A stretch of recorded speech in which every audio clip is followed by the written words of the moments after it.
In today's video, I'm going to teach you how to import Watchlist in TradingView. If you've ever had a list of symbols you want to track and wished you could bring them into TradingView in one go, this walkthrough is for you.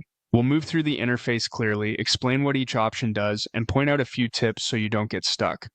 First, go to TradingView in your browser and make sure you're signed in so your changes saved to your account.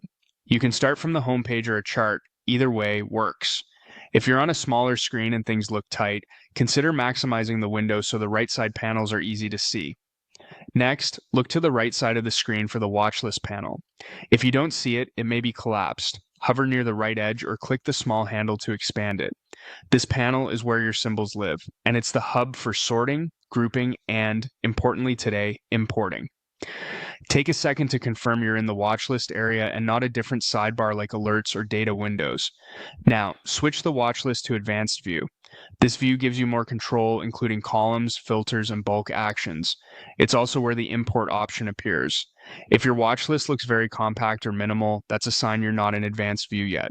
Once you click into it, you should see more tools at the top of the panel.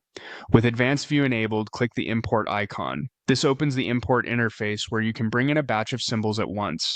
Depending on the prompt you see, you'll typically paste or load your tickers in a simple list, often one per line. A quick tip, use consistent symbol formatting and include exchange prefixes when needed to avoid mismatches, like adding the market code if there are multiple listings for similar tickers.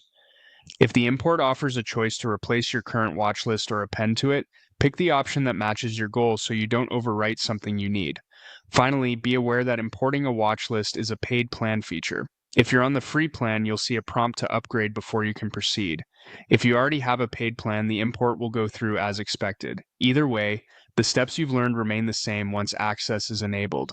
And that's the process. Go to TradingView, open your watch list on the right, switch to advanced view, click the import icon, and complete the import. Keep your symbols cleanly formatted and you'll be set in seconds.